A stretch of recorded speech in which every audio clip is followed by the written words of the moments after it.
L'État. Domaine de compétence. L'État, au sens large, comprend les pouvoirs exécutifs, législatifs et judiciaires. L'État agit sur l'ensemble des composantes de la nation et dispose de compétences dites régaliennes, compétences réservées, sécurité intérieure et internationale, éducation, justice. À l'échelon national, tous ces services sont organisés au sein des ministères.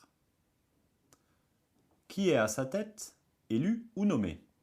C'est le président de la République qui est à la tête de l'État. Il est élu lors des élections présidentielles pour une période de 5 ans. Le président nomme un Premier ministre chargé de lui proposer la composition d'un gouvernement composé de ministres chargés de la mise en œuvre des orientations politiques. Le pouvoir législatif est composé de 2 assemblées, l'Assemblée nationale et le Sénat. L'État déconcentré. Pour faire fonctionner la machine et mettre la politique nationale en œuvre au plus près des citoyens, les services de l'État sont déconcentrés au niveau régional ou départemental, sous le vocable direction régionale de ou direction départementale de. Chaque service est dirigé par un directeur sous l'autorité de leur chef de file, que sont soit le préfet de région, soit le préfet du département.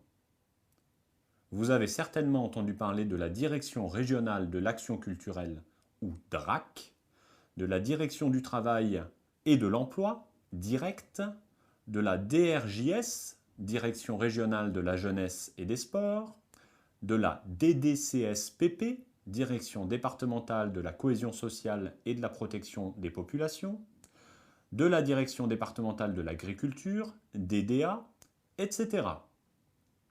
Dans le jargon, on dit les DD et les DR.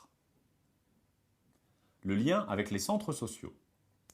Pour ce qui concerne les centres sociaux, l'État intervient notamment par l'intermédiaire du Commissariat général à l'égalité des territoires, CGET, en finançant la politique de la ville. De plus, l'État fixe, dans le cadre d'une convention d'objectifs et de gestion, COG, les principales orientations de la Caisse nationale des allocations familiales, CNAF, avec laquelle les centres sociaux ont des relations très étroites. L'État fixe également les orientations de la Caisse nationale d'assurance vieillesse, CNAV, avec laquelle certains centres sociaux sont en convention. Enfin, d'une manière générale, les lois votées par les parlementaires, députés et sénateurs sont également susceptibles d'impacter l'action des centres sociaux. Cependant, c'est au niveau des services déconcentrés de l'État, régionaux ou départementaux, que les centres sociaux ont des liens. Dans chaque service, il y a des techniciens susceptibles d'apporter informations et conseils sur les sujets dont ils ont prérogative. Les connaître constitue un atout. Les DRJSCS attribuent les postes FONGEP financés par l'État dont bénéficient entre autres les centres sociaux. FONGEP signifie Fonds de coopération de la jeunesse et de l'éducation populaire. Ces postes permettent de financer l'animation ou la coordination de projets. Pour les sites en politique de la ville, c'est cette direction qui instruit les postes d'adultes relais.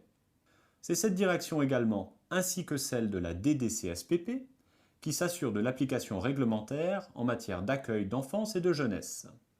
À ce titre, elle délivre les agréments centres de loisirs et exerce un contrôle sur les structures agréées.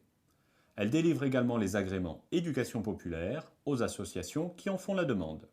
En outre, elles instruisent les demandes de subventions adressées au Fonds de développement de la vie associative, FDVA, qui permet la mise en place de formations des bénévoles.